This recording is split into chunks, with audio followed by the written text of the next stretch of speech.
تیری جالیوں کے نیچے تیری رحمتوں کے سائے. السلام علیکم ورحمۃ اللہ وبرکاتہ. وعلیکم السلام ورحمۃ اللہ. الحمد للہ الذی کفى والصلاة والسلام علی حبیبہ الذی اصطفى اما بعد فاعوذ باللہ من الشیطان الرجیم بسم اللہ الرحمن الرحیم وأن لیس للإنسان الا ما سعى آمنت باللہ صدق اللہ العظیم. آئیں عقیدت و احترام کے ساتھ بارگاہ رسالت مآب صلی اللہ علیہ وسلم میں نذرانِ درود و پاک پیش کریں. اللہم صلی سیدنا سیدنا شفیعنا مولانا محمد سیدی یا رسول اللہ صلی اللہ علیہ وسلم. وہ دانائے سبل مولائے کل ختم رسول جس نے وہ دانائے سبل مولائے کل ختم رسول جس نے وہ بار راہ کو بخشا فروغ وادی سینا.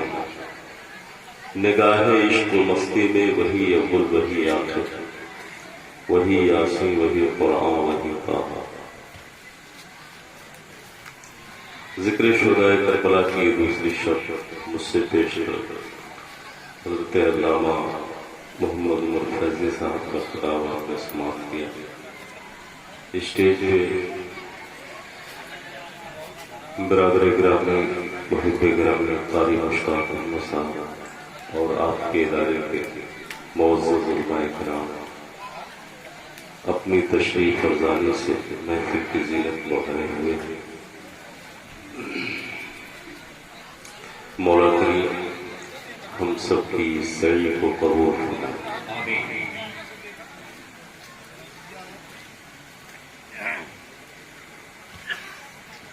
میری قسمت سے پایا یہ حسن قبول میں نے کچھ پھول چنے ہیں ان کے دامن کے لیے. سبحان اللہ سبحان اللہ. اللہ رب کریم کا احسان عظیم ہے کہ اس نے ہمیں اپنے پیارے محبوب صلی اللہ تعالیٰ علیہ وسلم کے غلاموں میں پیدا کرنا بے شک سبحان اللہ. اور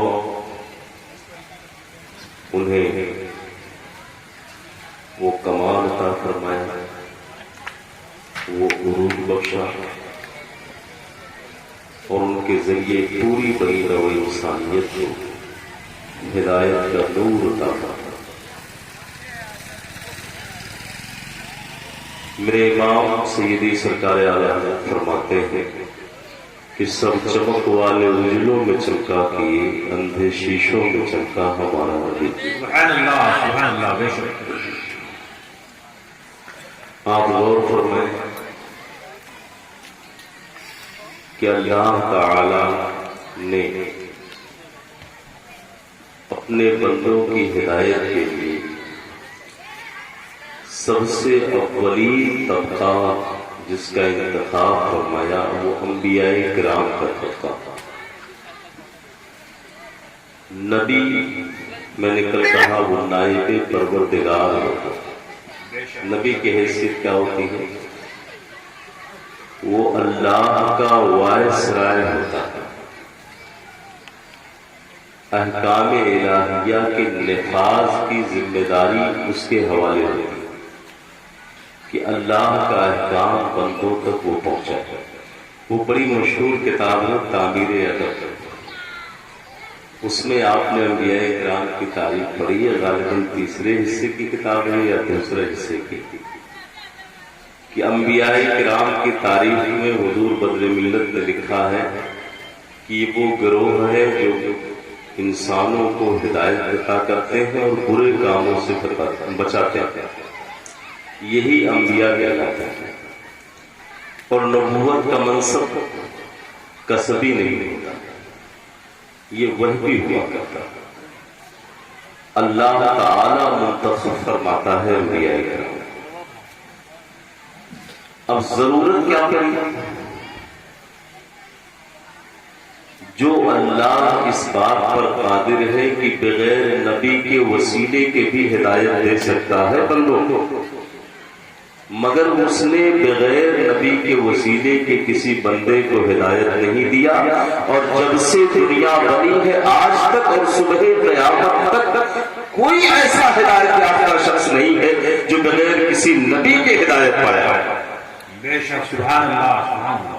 آپ پوری دنیا کا مطالعہ کریے، تاریخ انسانیت کا، جس کو بھی ہدایت ملی ہے تو نبی کے ذریعے ملی ہے۔ کیا اللہ اس بات پر قادر نہیں ہے کہ وہ بغیر نبی کے ہدایت دے دے بندوں کو؟ اس کی شان تو ان اللہ علی کل شیء قدیر ہے، وہ ہدایت دے سکتا ہے۔ بڑے اہم عقیدے کا مسئلہ میں آپ کے سامنے رکھ رہا ہوں، اور اگر آپ عقل مندانہ اشارہ کافی، اگر آپ عقل مند ہیں تو آپ کو اپنے عقیدے کی بہتر دلیل یہاں سے نظر آتا ہے۔ کسی پر انگشت نمائی نہیں کرنا ہے۔ وہ بڑا نادان ہے جو کہتا ہے کہ فیض خداوندی کو پانے کے لیے کسی وسیلے کی ضرورت نہیں ہے۔ اللہ رب کریم نے اپنا فیض بندوں کو عطا کرنے کے لیے انبیاء کو چنا۔ نبی نے خدا سے لیا، بندوں کو دیا۔ کیوں؟ تو اب اس کی ایک تمثیل آپ سمجھیں۔ جب دو چیزوں کی حقیقت مختلف ہو تو ایک کو دوسرے کا فیض حاصل کرنے کے لیے کسی تیسرے کی ضرورت ہوتی ہے۔ اگر حقیقت مختلف ہے اور ایک دوسرے سے فیض اٹھانا چاہتی ہے تو اس میں تیسرے کا واسطہ ضروری ہے۔ مثال کے طور پر آگ اور پانی۔ آگ کی حقیقت الگ ہے، پانی کی حقیقت الگ ہے۔ آگ فراز کو چاہتا ہے، پانی نشیب کا متقاضی۔ اب آپ کو آگ کی حرارت کی ضرورت ہے، پانی کو گرم کرنا ہے، تو کیا آپ پانی کو ڈائریکٹ آگ کے حوالے کر دیں گے؟ اگر آپ نے ایسا کیا تو مقصد فوت ہو جائے گا، آگ کے فیض سے آپ محروم ہو جائیں گے۔ کیوں؟ اس لیے کہ آگ کی حقیقت الگ ہے اور پانی کی حقیقت الگ ہے۔ تو جب دو متباین حقیقتیں ہوں تو ایک کو دوسرے کا فیض حاصل کرنے کے لیے کسی ایسی چیز کا واسطہ لینا پڑے گا جو پہلی حقیقت کا متحمل ہو، جو پہلے سے فیض کو حاصل کر سکے اور دوسرے کو منتقل کر سکے۔ اب ضرورت پیش آئی برتن۔ آپ نے برتن کو آگ پر رکھا، آگ نے اپنی حرارت برتن میں منتقل کی اور برتن نے آگ کے فیض کو پانی کو پہنچایا۔ پانی آپ کا گرم ہو گیا، آگ کا فیض آپ کو مل گیا۔ بلا تفصیل ذہن کو قریب کرنے کے لیے میں نے یہ مثال دی۔ وہ خالق اور مخلوق، رب کی شان یہ ہے نور السماوات والارض۔ قرآن میں اللہ نے اپنی شان بیان فرمائی۔ ہم سراپا خاک، ہم مخلوق ہے، وہ خالق ہے، ہمیں اس سے فیض لینا ہے۔ تو پھر کس کی مجال ہے کہ جب ایک جلیل القدر نبی جلوے کی تاب نہ لا سکے اور رب ارنی کہیں جواب آ رہا ہو لن ترانی، تو کسی عام بندے کی مجال کیا ہے کہ اس رب ذوالجلال سے اکتساب فیض کر سکے، اس کی فیوز و برکات کو حاصل کر سکے۔ مثال کے طور پر اور ذہن کو قریب کرنے کے لیے میں آپ کو بتاؤں، اللہ تعالیٰ کی ادنا مخلوق ہے سورج۔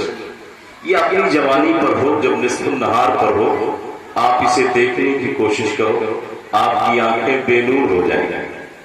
یہ اس کی ایک ادنا مخلوق ہے، لیکن وہ خالق آفتاب ہے، اس سے فیض حاصل کرنا ہے تو آپ کو اس کا سہارا لینا پڑے گا جسے اس نے چن لیا ہے اپنا نور عطا کرنے کے لیے، اور یہی وہ جماعت ہے جسے انبیاء کہا جاتا ہے۔ اسی لیے میں نے کہا نبی اور خدا کے درمیان کوئی پردہ حائل نہیں ہوتا۔ انبیاء سے رب تعالیٰ خطاب فرماتا ہے، ان سے انہیں کتاب عطا فرماتا ہے، انہیں شریعت عطا فرماتا ہے، انہیں احکام عطا فرماتا ہے، اور وہ خدائی ابتدائی احکام کا بندوں پر نفاذ کرتے ہیں۔ اب آپ نے سمجھ لیا کہ نبی کی ضرورت کیوں ہے ہمیں؟ اس لیے کہ نبی انوار الہیہ کا متحمل ہے، ورنہ آپ نے تو دیکھا کہ جہاں جبریل کے پر جلے وہاں سرکار کے قدم چلے، جنہیں حلیمہ کی بکریوں کے پیچھے مکے میں دیکھا گیا انہیں سدرہ میں جبریل کے آگے بھی دیکھا گیا۔ یہ شان ہے کہ آقا کریم صلی اللہ تعالی علیہ وسلم تو وہ ذات گرامی ہے کہ جن کے صدقے میں انبیاء کو نبوت ملی ہے۔ نبی کو اللہ نے چنا، لیکن ہمارے آقا کے علاوہ کوئی نبی خاتم النبیین بن کر نہیں آیا۔ یہ شان تو صرف ہمارے آقا کی ہے نا کہ اللہ نے انہیں آخری نبی بنایا، ان کی شریعت بھی آخری۔ سرکار نے فرمایا میری شریعت ہر شریعت کو منسوخ کرنے والا ہے، میرا دین تمام ادیان کو باطل کرنے والا ہے۔ آپ نے وہ روایت سنی ہے نا کہ حضرت عمر فاروق اعظم ایک مرتبہ سرکار کی بارگاہ میں توریت کی کچھ اوراق پڑھ رہے تھے، چہرے مبارک سرخ ہو گیا۔ آقا کریم صلی اللہ علیہ وسلم کے چہرے ناز کی طرف جب خلیفہ ثانی نے دیکھا کہ سرکار ذوالجلال ہے تو عرض کرتے ہیں یا رسول اللہ میں تو اللہ کی کتاب پڑھ رہا ہوں، سرکار آپ کے چہرے پہ یہ غضب کے آثار کیسے؟ تو آقا فرماتے ہیں کہ اے عمر تم جس نبی کی کتاب پڑھ رہے ہو اگر وہ نبی بھی آج زندہ ہوگا موجود ہوگا وہ بھی میرا امتی ہوگا۔ شان ہے ہمارے آقا کی، جناب موسیٰ بھی صاحب توریت ہوتے تو میری شریعت کی اتباع کے بغیر چارہ نہیں۔ تو یہ شان ہمارے آقا کی ہے۔ تو چونکہ سرکار آخری نبی ہے اور انبیاء کی نبوت آخری نہیں ہے، اسی لیے اور انبیاء کرام کے ذمے مشیت نے جو ذمہ داری عطا کی تھی وہ محدود ہے۔ کسی کو ایک قریے کے لیے، کسی کو ایک بستی کے لیے، کسی کو ایک مخصوص جماعت کے لیے نبی بنا کر کے بھیجا۔ جناب موسیٰ علیہ السلام و بنی اسرائیلیوں کے نبی بن کر کے آئے۔ اس طریقے سے ان کے جو دائرے تبلیغ تھے وہ محدود تھے، کوئی مصر کا نبی، کوئی فلسطین کا نبی، کوئی کنعان کا نبی، یہ سارے انبیاء کے نبوت کے دائرے محدود تھے۔ لیکن ہمارے آقا کی آمد پر قرآن کا اعلان ہے قل انی رسول اللہ الیکم جمیعا، محبوب آپ فرما دو میں سب کا رسول بن کر آیا ہوں۔ یہ فرق ہے اور انبیاء میں ہمارے آقا کی نبوت کہ ہمارے سرکار نبی الانبیاء کیا ہے؟ نبی الانبیاء، انبیاء کے بھی نبی، جو ان سے ماسبق انبیاء گزرے ان کے بھی نبی ہیں اور ماں باپ والوں کے تو نبی نہیں۔ صبح قیامت تک کوئی فرد بشر ایسا نہیں ہے کہ جس کے سرکار نبی نہ، اس کی شہادت آپ سن لیجیے۔ رہی بات انسانوں کی تو آؤ سرکار کی زبان مبارک سے ایک حدیث پاک سنائیں۔ آقا کریم صلی اللہ علیہ وسلم کے ہمراہ مولا علی ایک وادی سے گزر رہے تھے، کتنے میں آواز آئی السلام علیکم یا رسول اللہ۔ مولا علی نے کہا یا رسول اللہ کون عاشق آپ کو سلام کر رہا ہے، وہ نظر تو نہیں آ رہا ہے۔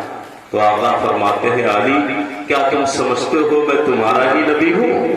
اس بلند پہاڑ کی چوٹی پر ایک پتھر ہے وہ اس وقت مجھ کو سلام کر رہا ہے۔ سرکار ارشاد فرماتے ہیں وما من شیء الا یعلم انی رسول اللہ الا کفرت الجن والانس۔